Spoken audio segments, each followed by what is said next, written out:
Ако нещо може да събере заедно два града от различни държави, то е въображението на един артист и вдъхновението да сподели с другите творческите си открития за тях. Това прави архитектът и визуален артист Олимпия Симополо в своята изложба «София, Венеция. Фрагменти на принадлежност». Откъде ви идва името Олимпия? Както може да се досетите, има гръцка жилка тук. По бащина линия баща ми е от гръцки происход. Аз съм отраснала в България, но целият ми живот съм била между две граници. Аз живея в Венеция вече 5 години. И няма как всеки път, когато се върна тук, може би един път в годината, да не ми направи впечатление контрастът между тези два града. Сега, тук много хора ме питат къде се пресичат тези два града. И това е много добър въпрос, защото мога да ви говоря много колко са различни, но за мен е много важно да направим това сравнение, защото като архитект искам да ви кажа, живеем във времена на глобализация, където архитектурата става все по-хомогенна. Виждаме едни и същи сгради от Америка до Дубай, до Токио и по този начин градовете се обезличават. София и Венеция имат идентичност.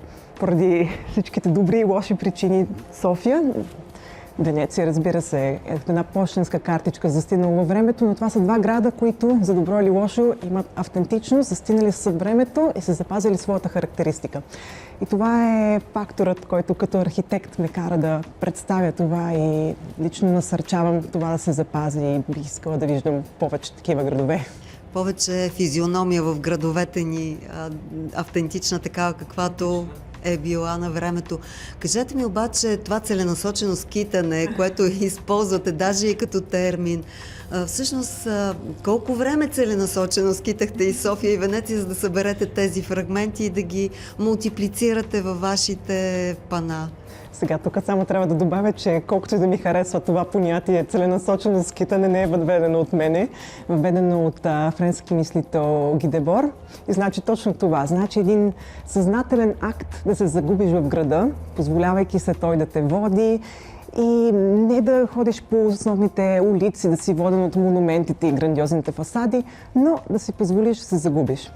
И трябва да кажа, аз като един целенасочен скитач, любимото ми нещо във Венеция още в началото беше да изляза от утъпканата пътека и да се загубя по тези малки лабиринтни улици.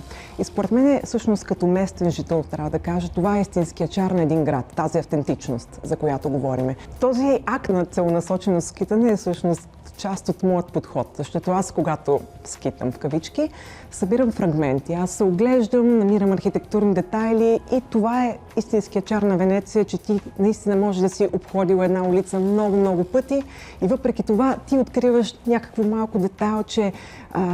Говоря тук всяка гледна точка от архитектурен детайл, градска текстура, някаква история, която е свързана с архитектурата.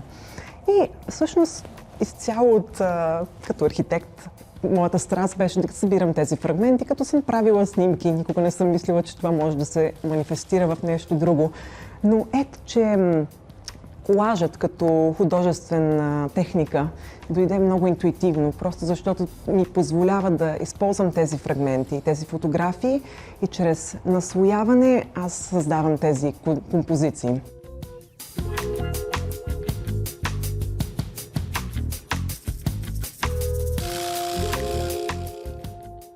А София откривате ли още, скитайки целенасочено из нея, когато идвате тук? Има ли какво да откривате още в нея? Изненадващо, но има. Затова даже малко по-трудно е, защото там се изисква, може би, да излезеш наистина от тъпканата пътека и да се разгледаш по-обстойно, но има. И интересното е, когато открия неща, които не съм виждала или не си спомням от преди 10 години, когато живеех тук. По различен начин от Венеция. Това, което ме впечатлява за София е, че е град на контраста. Венеция със своят архитектурен стил, знаете, венецианска готика е изключително последователна в своя характер. София е град на контраста. Виждаш модернистична сграда, съжителство до неокласическа, до византийска църква и римски комплекс. Това е невероятно. В смисъл, не си даваме сметка, че това е една невероятна ситуация, с която не много градове могат да се похвалят. Трябва ли да го запазим? Като архитект ви питам вече. Чудесен въпрос, защото от една страна това предава чара и автентичността.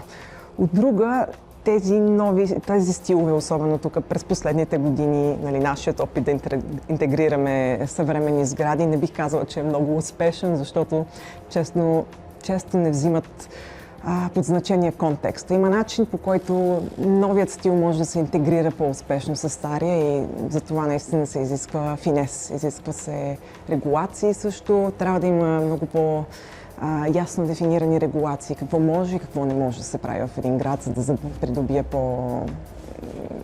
по-интернационален облик.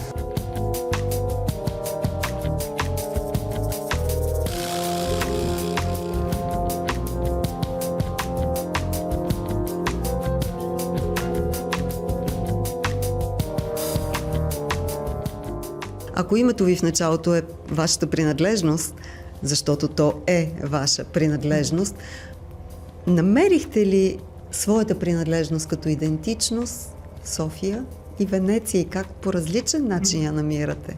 Бих казала, че я търся в София. Продължавам да я търся и много повече я намирам в Венеция. Съжалявам, че трябва да кажа това, може би не е изключително позитивното заключение, до което искам да стигна, но това е място, което в момента ми дава възможност да се развивам кариерно, като архитект и наистина ми дава тази възможност, която винаги съм търсила. Много се радвам, че имам тази възможност в София, защото ми дава възможност също да търся хубавите неща, върху които да се фокусирам, защото наистина, както казвам, контраста, идвайки от едно място, като Венеция в София, е голям. И в момента, имайки възможност да комуникирам също хора като вас, които искат да промотират културата, разбирам, че има такива хора и че има такова желание. Това ми дава надежда, че мога да съм отново между граници, не само на едно място, но има възможност да се върна тук и тепърва да правя други проекти. С какво сънувате от София? Семейството, това е първото нещо, което изниква в съзнанието ми. А от детския ви спомен, пейзажа градския, който ви е останал? Би казала пейзажа винаги с фона на Витоша.